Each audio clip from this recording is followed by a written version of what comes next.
답이 없이 가는 그리스.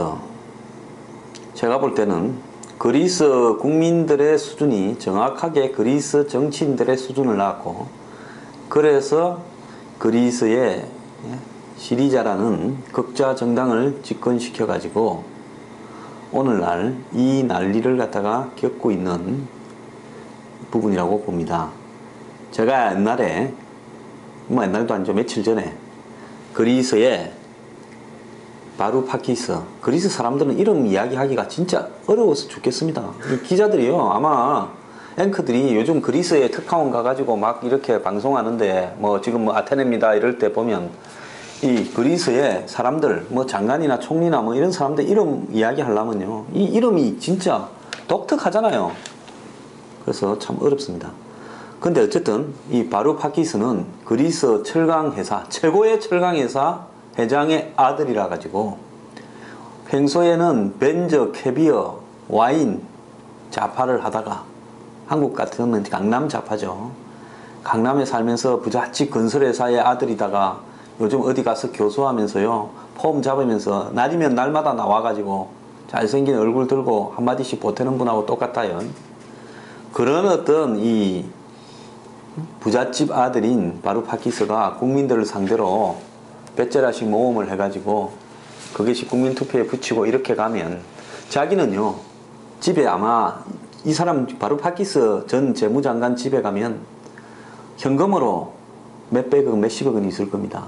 그런데 그리스 사람들은 하루에 은행에 가서 60유로 7만원 이상 찾지를 못하는데, 오늘부터는 그 7만원도 나갈지 모른다. 오늘부터 아마 은행이 영업을 재개한다는데 은행에 현금 잔고가 없을 거다라는 거죠.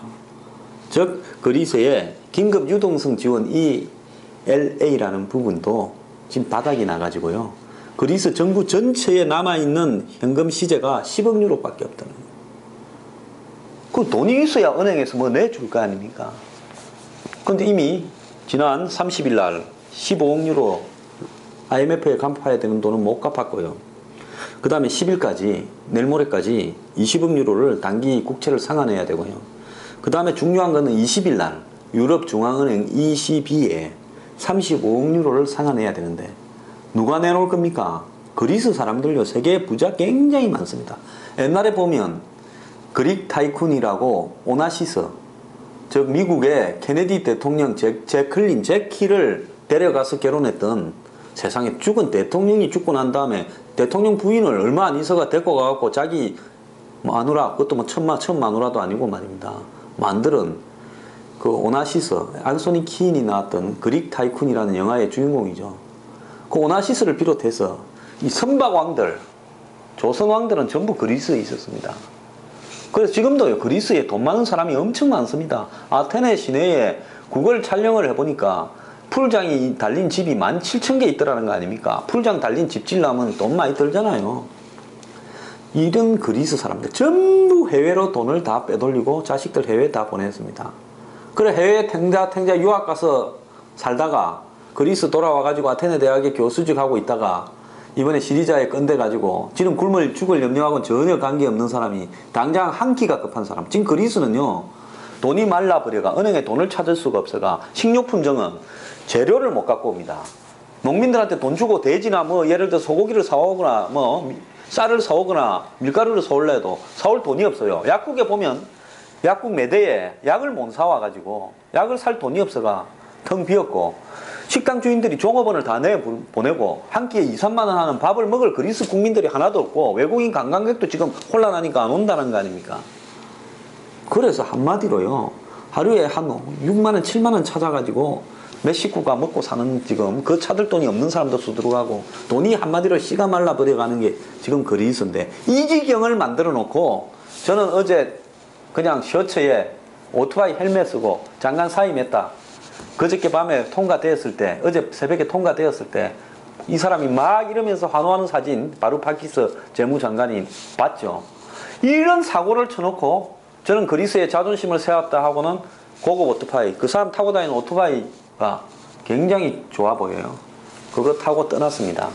그러고는 이제 저그 집에 가가지고 호화찬란한 언덕 위에 아크로폴리스가 뒤에 보이는 고급 주택에서 저는 오늘 매일 파티하면서 또 살겠죠. 자, 남은 그리스 국민들은 어찌 됩니까? 또 그리스에 장관이 새로 하나 재무장관이 왔어요.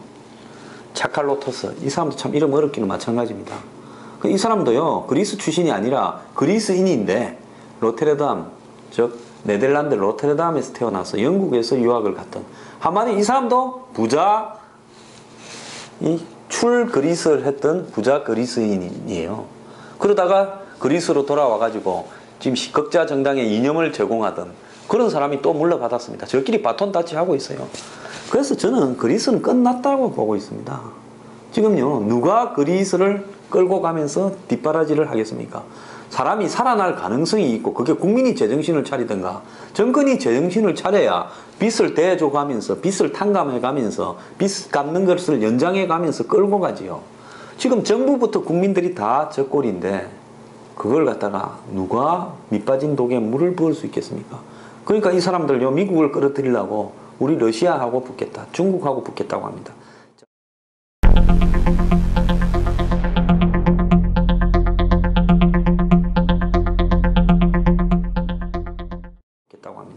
자, 과거의 역사에 히틀러가 그리스를 점령하다가 철수한 뒤에 그리스는 좌우익 싸움이 굉장히, 공산당과요, 그 다음에 공산당을 싫어하는 사람의 내전이 벌어졌습니다.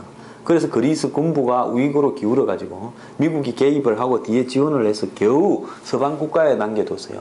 왜 그러면 그리스에 집착을 했냐? 그리스는 한마디로 이 서구 이 사회에서는 옛날에 서구 문명의 발상지를 상징하는데, 이런 나라가 공산당이 넓으면 가버리면 안 된다. 자, 그때 보면요, 그리스하고 바로 국경을 마주하고 있는 불가리아까지 공산화 됐지 않습니까?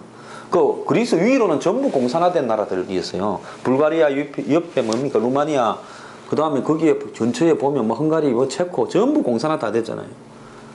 그래서 그리스까지 넘어가면 거기 반도 전체가, 크림 반도 전체가 공산화된다 해서 막았던 거죠. 크림 반도 밑으로 그리스 반도가. 그래서 이 공산화를 막기 위해서 했는데, 지금 다시 우리가 만약에 유럽이 우리를 지원 안 해주면 우리는 EU의 유로존에서 탈퇴해서 러시아나 중국하고 붙겠다. 그러니까 미국이 또 오바마가 급해갖고 EU 보고 그리스를 포기하지 말라고 지금 이야기하는 거 아닙니까? 지금 그리스 때문에 망조가 뜨는 사람들이 여러들이에요. 그래서 이 그리스는 지금 남은 부채를 상환한 능력도 없고, 한마디로 자신들이 연금을 줄이고 세금을 올리려고 하지도 않습니다. 국민들을 선동해 가요. 우리가 끝까지 버티고 배째라고 하면 저 사람들이 우리를 못 죽인다. 우리가 만약에 같이 죽자고 달라들면 EU나 유로존 전체가 다 흔들린다. 이렇게 지금 가고 있어요. 그런데 지금 EU나 유로존의 가장 큰 고민은 뭔가 하면, 자, 아일랜드 같이 이 국가 부도까지 왔다가 그 다음에 구제금융을 받아서 부채를 다 갚고, 지금 아일랜드는 구제금융에서 탈피해서 정상적인 국가로 가서 성장이 5, 6%까지 다시 잘 되고 있습니다. 그럼 돈 갚은 아일랜드는 뭐냐? 자, 포르투갈 지금 열심히 갚고 있습니다. 스페인도 아직 잘 갚고 있어요. 어렵기는 뭐 그리스만큼 어려워요. 스페인이나 포르투갈이. 그럼 이 나라는 뭐냐?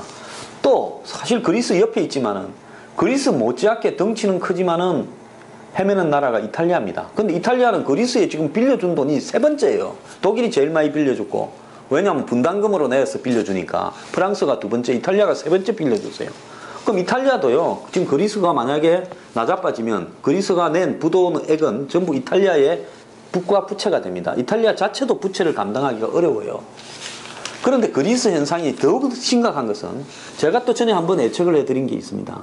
지금 유럽의 극자 아니면 극우 정당이 선거만 하면 이긴다는 거예요. 그리스 이 뽐보기를 보고요. 그리고 우리도 집권하자고 극자 극우가 달라들고 있다. 이것이 앞으로 EU에 굉장히 심각한 영향을 미칠 거다. 근데 극자 극우가 다 EU에 반대한다. 자, 그 이야기를 하면 한 적이 있죠. 오늘 조선일보가 내 롤 모델은 치프라스, 저 그리스 총리죠. 시리자의, 극자 정당 시리자의 대표고. 그래서 이런 치프라스를 모델로 하는 위험한 EU에 소속된 정당의 지도자들이 있다. 그래서 스페인의 자익 극자 연합 포데모스의 대표인 파블로 이글레시아스, 이 사람도 조만간에 집권할 가능성이 있다는 거예요. 지금 바르셀로나나 마드리드의 지방선거에서 각각 1등, 2등을 했어요.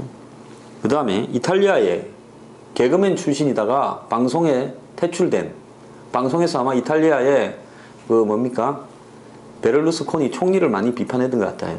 그러니까 추방이 됐는데, 이 베페 그릴로라는 사람이 오성운동이라는 정당 조직을 만들어 가지고 이 사람도 극자적으로 지금 하는데 지방선거에서 2등까지 올랐답니다. 그 다음에 포르투갈의 사회당 안토니우 코스타, 이 사람도 지금 10월 총선에서 당선 가능성이 유력하답니다. 그리고 이미 당선된 사람이 있죠. 폴란드 대통령 안제이 두다, 이 사람은 극우입니다. 그래서 지금 포르투갈, 폴란드, 이탈리아, 스페인 이런 나라에서 극자 극우가 확 득세를 하고 있어요. 자, 이런 사람들은 전부 극자든 극우든 비슷해요. 이후에 우리가 통제받지 않고 독자적으로 가겠다라는 이야기를 하고 있습니다. 그래서 한마디로 유럽 전체가 공동체 정신으로 뭉쳐야 된다라는, 그래서 유럽에서 2차 대전이나 1, 2차 대전 같은 그런 권력 상정이 없어지고 평화롭게 서로 공존하면서 서로가 각기 가진 장점을 살려서 인류의 공동체의 이상적인 어떤 정치 연합체로 EU라는 부분, 즉 유럽이 전부 하나가 되는 부분을 건설하자라는 EU의 이상이 지금 극히 무너져가는 그런 양상이 나타나고 있습니다. 자, 그리스 문제가 단지 그리스 나라 자체의 국가 부도나 그 다음에 EU 이탈이 아니라 유럽 공동체의 정신을 전부를 흔들면서 극자 극우가 득세하는 양상으로 가고 있고, EU의 공동적인 정치적 정책이라든지 사회정책 그리고 금융재정정책에 대해서 반대하는 쪽으로 입장을 취하고 있다는 겁니다. 지금 EU는 붕괴 위기에 와 있습니다.